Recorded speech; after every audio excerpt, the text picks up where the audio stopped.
Our fourth case study. What is in a name? The rise and fall of Jim Crow from the United States to Rockhampton. This case study provides you with a conversation starter that explores notions of reconciliation to do with reconciling places and people.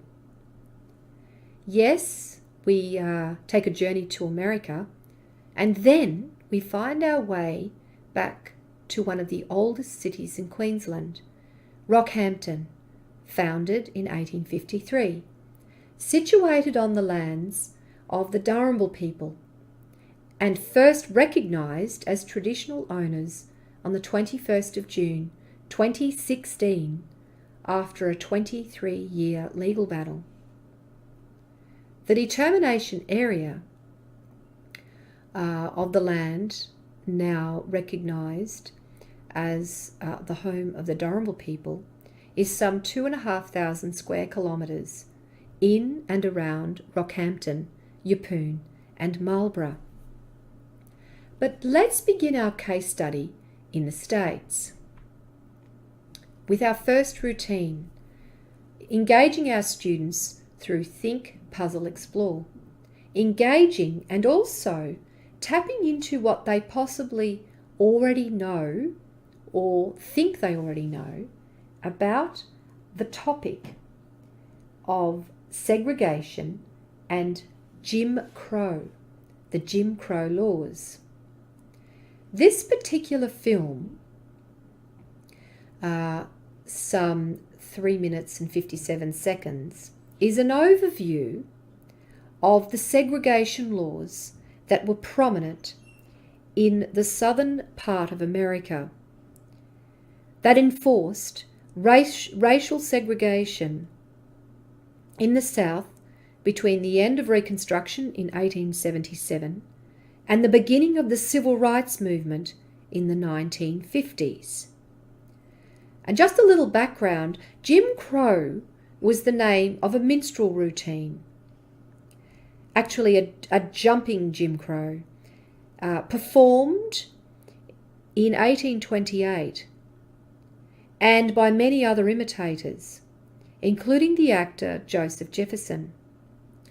The term Jim Crow then came to be a derogatory epithet for African Americans and a designation for their segregated life.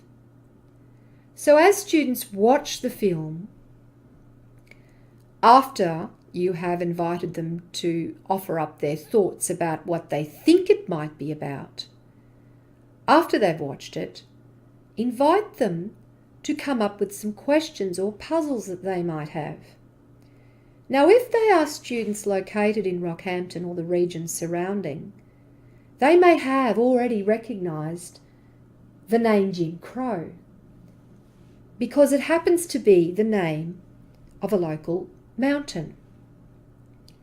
If the students have no knowledge of this, their questions, of course, may be various and about all sorts of other things. All of the questions and puzzles we welcome at this point of our investigation. The next question, what does the film make you want to explore? Hopefully, what you'll have after watching this extraordinary snapshot of America's relatively recent history, they'll want to know more. How on earth, for instance, is it possible that just outside Rockhampton we have a mountain called Jim Crow?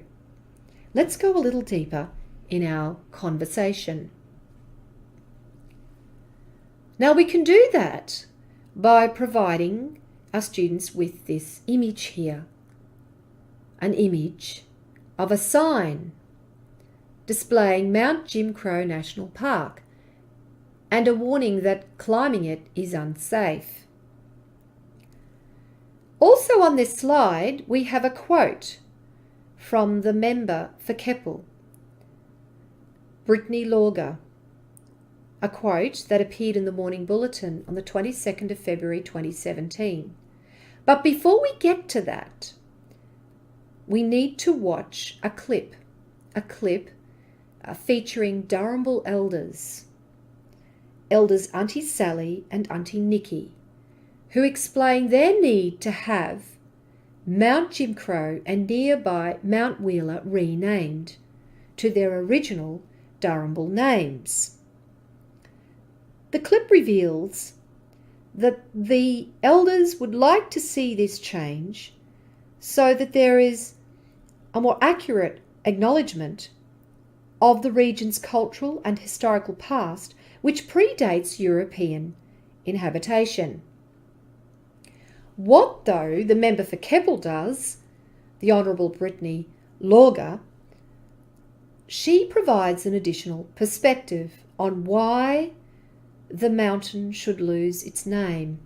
She says to reach reconciliation, to truly reach it, we must first be honest about our past. And I think that the fact that Mount Jim Crow, a place of significant cultural heritage to our traditional owners, by its name refers to racism and segregation, is a great shame.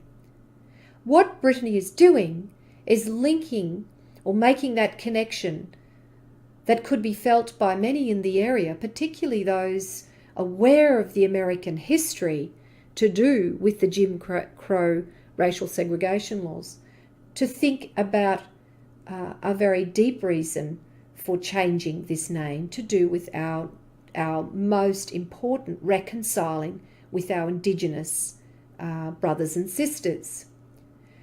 In the next slide, we can see here how we can then invite our students to consider this name change through the lens of fairness. The routine Making It Fair Now, Then and Later works like this. We provide our students with a question. The question you can see in the box there. What could be done to acknowledge the pre-colonial past of the mountain and a legacy of shame felt by members of the community?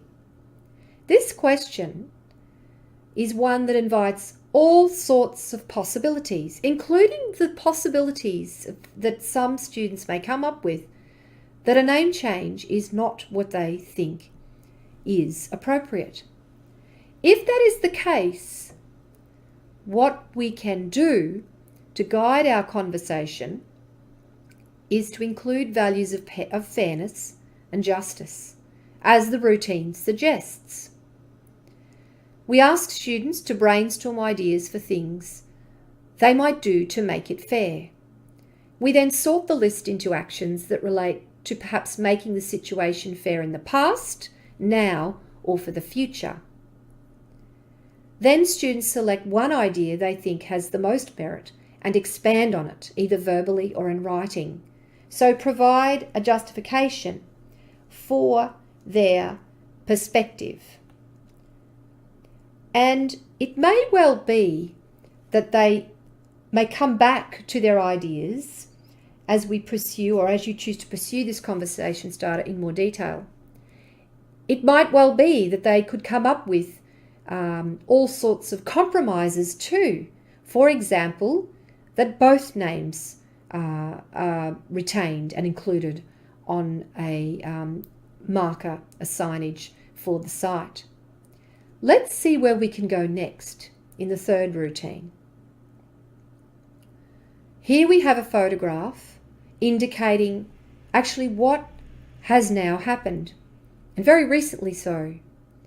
The sign to Mount Jim Crow in this image was removed just before its formal name change on the 18th of May 2018. And in looking at this particular routine, we can use this routine in all sorts of ways, either at the start of a unit of work, or of course in this instance at the end of a conversation. And what we do is ask our students to reflect upon the topic, and that is the changing of the names of places, what they once might have thought about this topic.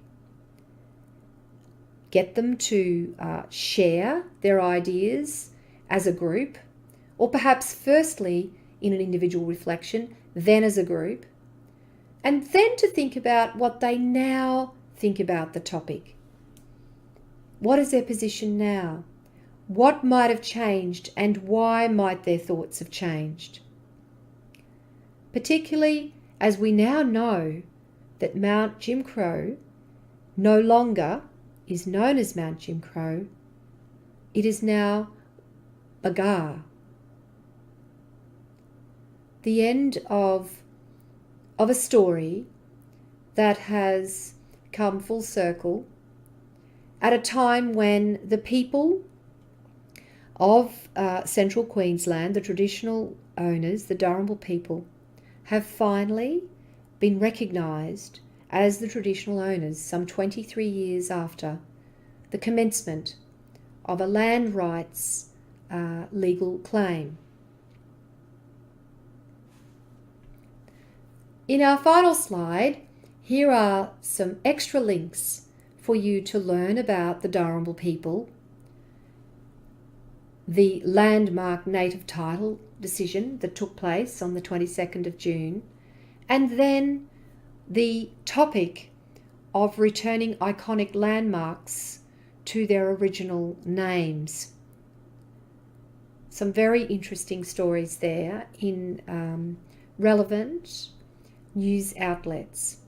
These are just conversation starters, very worthy ones that could take you on a most important investigation of reconciliation between Australia's First Peoples and those of us who have come to this land to make it their home.